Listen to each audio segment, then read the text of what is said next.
Holy Gospel according to Luke, the 7th chapter. Glory to you, Lord.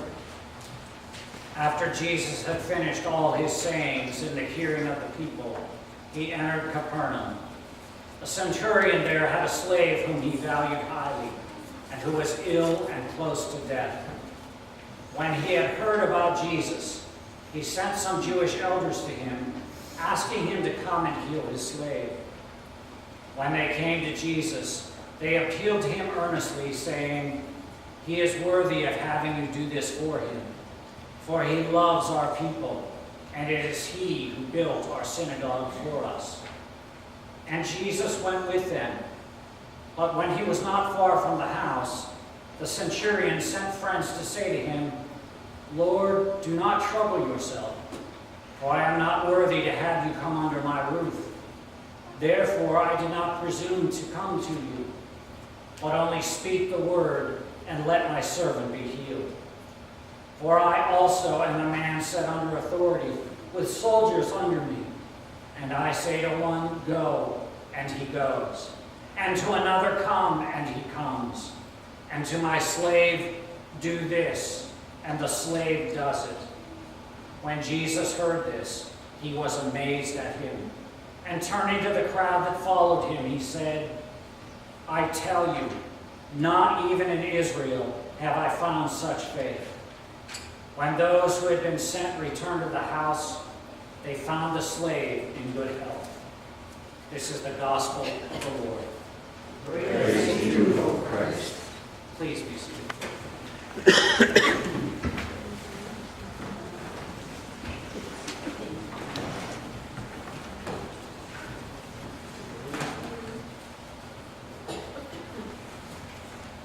I mentioned to the young people that came up front that there were 2 times that Jesus is recorded that he was amazed. And he was amazed by their faith.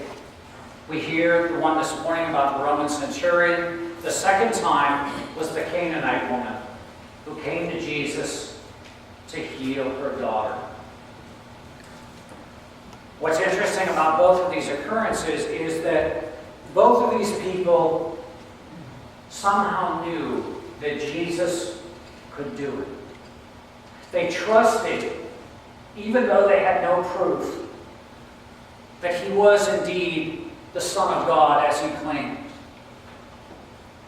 And because of that, they believed that if they brought to him their needs, and it wasn't even for them, both times it was for someone else. The Canaanite woman for her daughter, and this Roman centurion for his slave. And each request was for healing. And both times, Jesus was amazed. He was amazed by the depth of their faith because they believed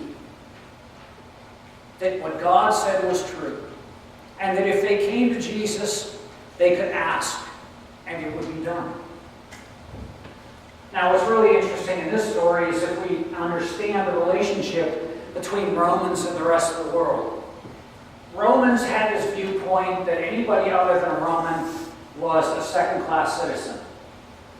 However, if you were a slave in the Roman Empire, you weren't even that high.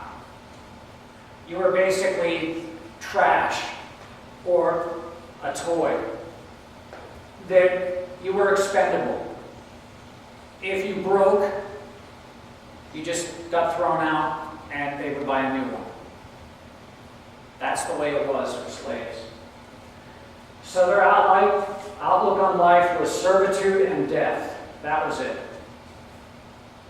And so it's very rare when you would hear of a Roman actually caring for a slave, because you would have to think of them as a person to care about them, not as just a piece of cattle or something worse. And yet this Roman proves to be very different. He's a centurion, so he's in charge of up to 100 men. So we know that he serves in the military. But we also hear something else very, very interesting, that this man loved the nation of Israel. And not only did he love the nation of Israel, but he's the one that built the synagogue in Capernaum. Now that is very rare. And the reason being is that Romans, they worshiped a pantheon of gods. Everywhere there was a city, there were a bunch of gods, and usually the head god would have a temple. And if you look at civilizations at that time, if you look at Athens, that city was named after Athena, and the biggest temple in Athens is the temple to Athena. And that's the way it was through the Roman world. Every major city had their major god, and then they had their lesser gods. But you always worshipped that main god, and then you also did worship whatever other god you wanted to. But that worship was very different than what the Israelites believed in. You see, the Israelites believed that worshiping God was more than just giving offerings. It was actually worshiping God by being obedient to His commands. And if this Roman centurion loved Israel so much that he was willing to build this synagogue, then doesn't it also say that he must have loved and trusted in God? Because let's face it, you're not going to make that expenditure of time and money unless you really truly believe in what you're doing. And so this Roman centurion believed in God, and then he heard about Jesus, who was the Son of God. And it was right when his servant was ill, and not only just ill, but being close to death. And this Roman centurion did not hesitate. You see, this Roman centurion could have done a few things. Number one, if he had that much wealth that he could build a synagogue, he could have certainly tried to get the best doctors in town. And if that didn't work, he could always send this person back to Rome, because obviously they would have the best people to handle this type of situation. And yet, he doesn't rely on the government. He does not rely on people. He goes directly to Jesus. That he believes that this is the Son of God. And so he asked the elders of the church, please, would you have Jesus help me? And again, he's not asking for himself. He's asking for this person who was really the cast-off of society, the ones who we would normally shun on the street. That is the one that this centurion is asking for. He's asking for the least of the least. And he's asking for Jesus' help.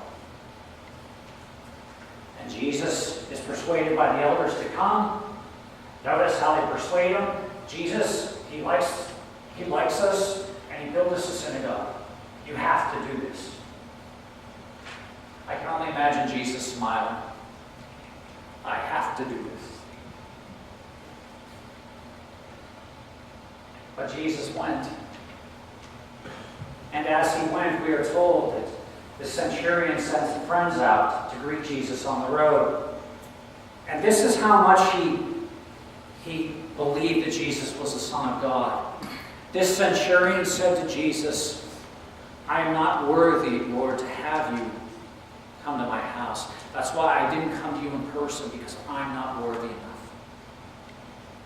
But just say the word, and I know that the slave will be healed. Say the word, and I know it shall happen. That is faith. And that is the amazing faith that Jesus encountered, so much so that he had to make it known to all who were following him. All of his disciples, and of course all of the good people that had been following him. A lot of those had been brought up into Jewish traditions, and they thought they were doing everything right, and a lot of them were honestly trying to do all things right. And yet, as we know, as hard as we try, we still can't get it right ourselves. And so Jesus just stops in amazement and says, throughout all of Israel, I have never witnessed such faith. Now that's a statement, isn't it? What Jesus is saying is, out of all of God's chosen people, this one, who is not counted among those, exhibits a greater faith. The same happened with that Canaanite woman, didn't it? That she, of course, would have been grouped in the same class of people, probably like a slave, maybe even less. And she too came to ask Jesus for her daughter, saying that she knew that he could do this. And after Jesus had a few words with her, he was amazed by her faith. You see, what amazed him most was that all of these people who had been following him for so long, the ones who witnessed his miracles, the ones that witnessed his healings, the ones who had been there the whole time, they could not yet believe. And yet the people who had not really seen him, but had heard about him, they could believe. They could believe that, yes, he was the Son of God. And if he was the Son of God, then in him all things are possible. And if someone is hurting, if someone is in need, then I can ask of him, and I trust that all he has to do is say the word, and it will come to fruition. Isn't that faith? Trusting in something we cannot see, believing that God's word is real, knowing that if we ask in the name of Jesus Christ anything that will glorify God, then it shall come to be. Again, that does not make God our genie. It does not make God somebody that we just hand a list to. God is not going to help us win the lottery. Trust me. He's not going to get us a shiny new sports car. Tried that. He's not going to change the circumstances, maybe, of our lives, but he will change our lives. He will change our perception of lives because he will reveal to us his truth as we are able to accept it. And as he continues to reveal his truth to us, we come to that understanding that, yes, God does answer prayers, but maybe not exactly how we want them to be answered. Because God knows better. I know that I've told you before that I wanted my mom to live because I was being selfish. That I prayed and prayed that God might heal her, but when you're diagnosed with end-stage cancer, there's not a lot you can do. But as I spent those months and weeks with her, especially towards the end, my prayers changed. I could no longer ask that her life be prolonged, not the way she was suffering. But I asked that God would restore her to wholeness in whatever way that he saw was best. And if that meant restoring her to wholeness in his kingdom, well, that was the best. You can't get any better than that. And so, the circumstances didn't change, but my understanding changed. That God heard my prayer and answered my prayer. And in the process, allowed me to come to a greater faith in him. That yes, at first I wanted my mom to still be here, to see her grandkids doing all the crazy stuff they're doing.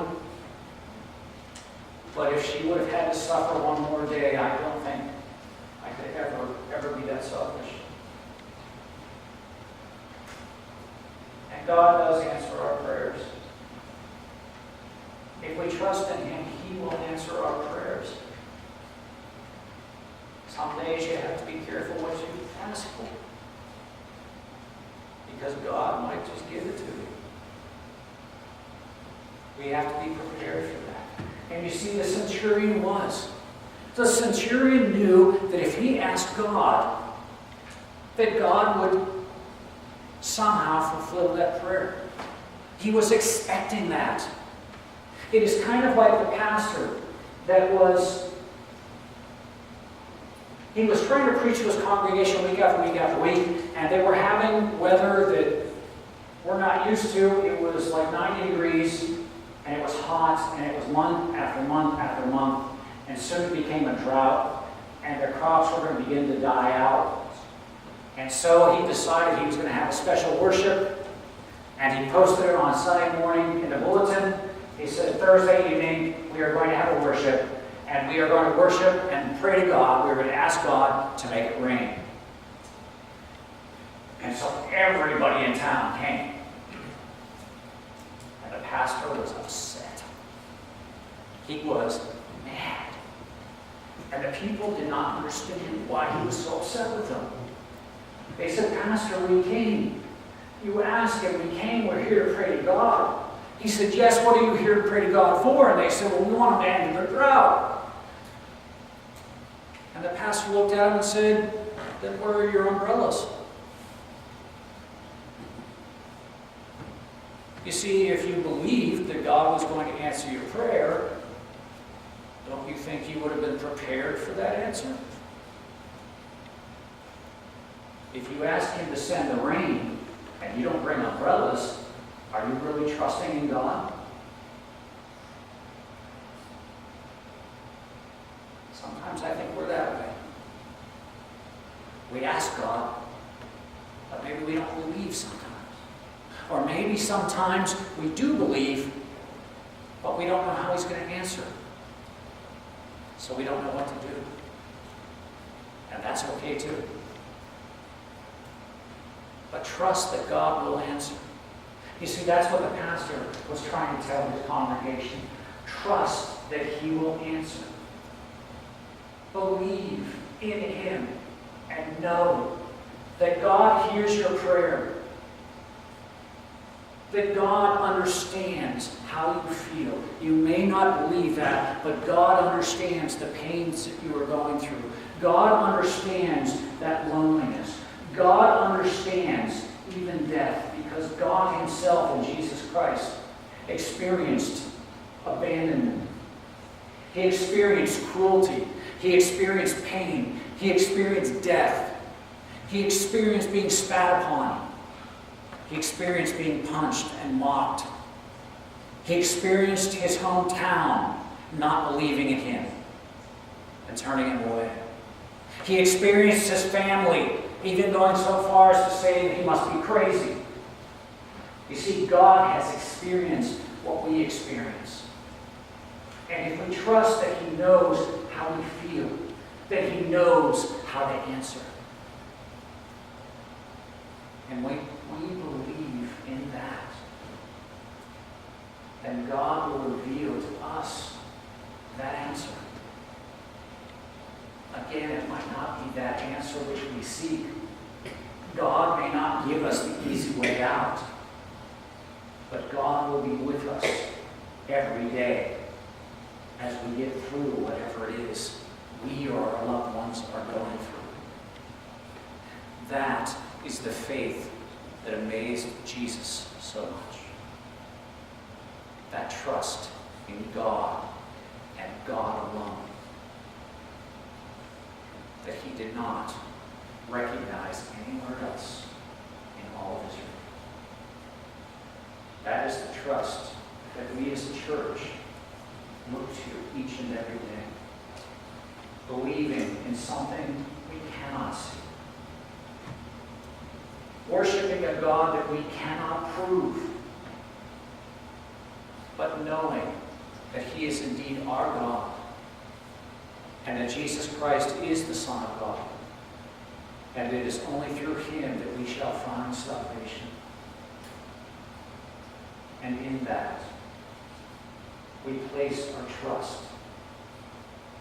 In that, we are essentially betting our lives.